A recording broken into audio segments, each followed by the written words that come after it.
Counter-Strike 2 just released an update that upset a lot of people. They are not happy about this one. Community-made maps have now been added to the official game modes. We now have two new 5v5 maps, Thera by FM Pwn, which is a sequel to Santorini, and Mills by Cat Food. There's also two new Wingman maps, Memento and Assembly. I think people have been waiting for new Wingman maps for a long time now. And we have the return of a classic, Pool Day, which has been added to the Arms Race game mode. Back when I was a kid, we would skip class and just play this map all day. This and FY Ice World is the reason why I don't know how to math good. This is the first time that we've had community-made maps added into CS2, and CS2 has been around for a while now. The limited test is over a year old. There's also a new MVP panel that's been added into all the game modes. It basically just shows at the end of a round and gives accolades to the best player of that round. You know how the ranks in competitive mode were a complete mess? Well, they finally went through and redistributed all the ranks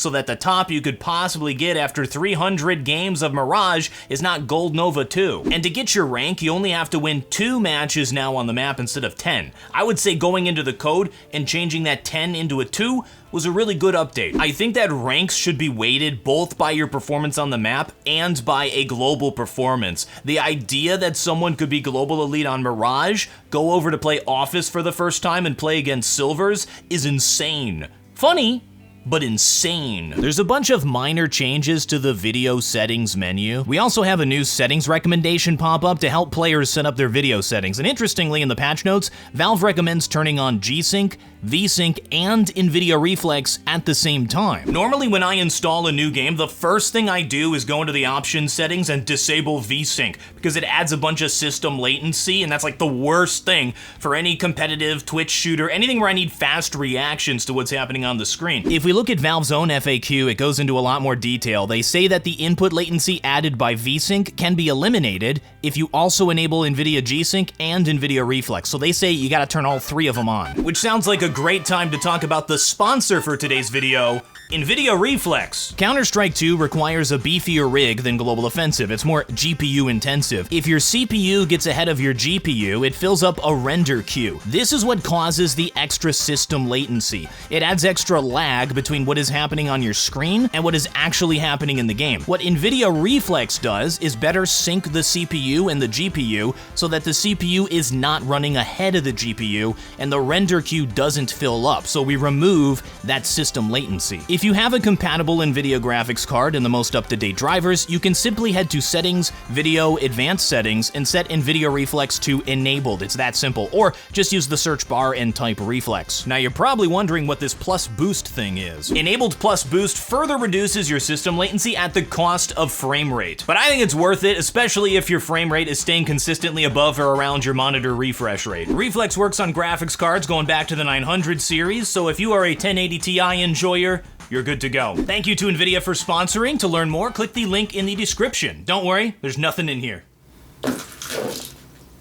Valve also just launched Steam game recordings into beta with support for Counter-Strike 2. It's a built-in Steam feature that you can use to record and share your in-game footage. In CS2, it has markers on the timeline for kills and deaths. I think this is a really smart feature. Apps like TikTok have shown that people are just not going to learn how to use an editing software, but they do want to still record video and share that with other people. And I think the Steam community is kind of already like a social media for gamers. Wow, what a horrible update. No wonder people are upset. Outside of the greater context of what's going on in Counter-Strike 2, this just seems like a small but good update.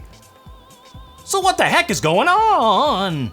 That take was so bad, I'm keeping it. A lot of stuff that CS2 has been working on has been leaked over time, and when it was leaked that new maps were being added into the game, there was speculation that we were getting a new operation. Now, I probably have to explain what an operation is because we haven't had one for like 3 years. It's like a DLC pack that Valve used to do to release new content. And one thing that Counter-Strike 2 is in desperate need of right now is a major content pack. Let's be 100% honest and clear here. The rumors and leaks are all engagement bait. The reason is to get people to click on something. So of course they're going to be exaggerated. Ya fell for it. We might as well call this Operation Gaslight. Listen, I've been in this business a long time. I know a little bit about how this stuff works. If I post, community maps are being added to Counter-Strike, I'm gonna get less clicks than if I post, leaks confirmed, new operation, major content to save CS2, keychains, cobblestone, Tuscan, and pet chickens. The reason why leaks are bad is because it sets expectations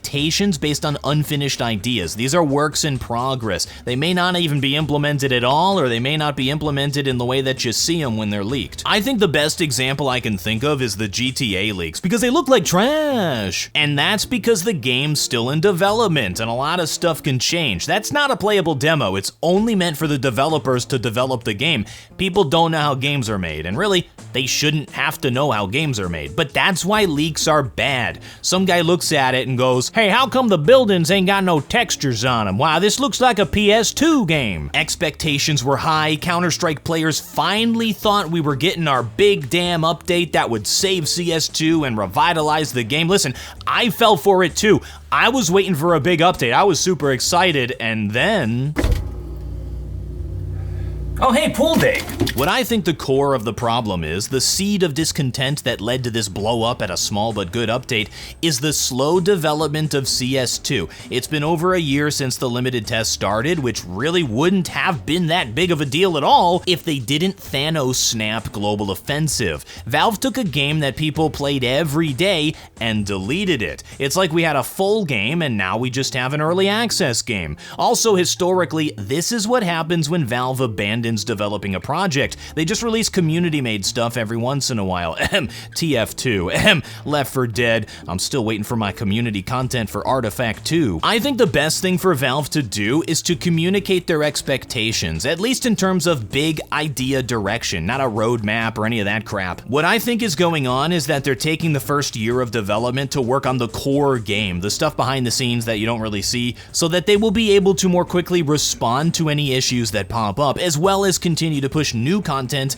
in the future. I will let you know when the end is nigh. I will let you know when it is time to panic, but it is not yet time to panic. But trust me, I will let you know. I don't think that they've abandoned Counter-Strike 2 for other projects, but a lot of people do. So maybe it's a good idea to communicate with people and let them know that there is still a vision here. Oh gosh. It was also the 25th anniversary of Counter-Strike, which means I have been playing this game for 25 years. This is exactly like when a wife is expecting her husband to do something special for their special anniversary, and she thinks about all the things he can do, and she's thinking about it all weeks leading up to the special day, but instead he just brings home KFC for dinner. Listen, KFC for dinner is good. Am I in an abusive relationship with a video game? Thank you guys very much for watching. I am TheWarOwl, and I still have no closer.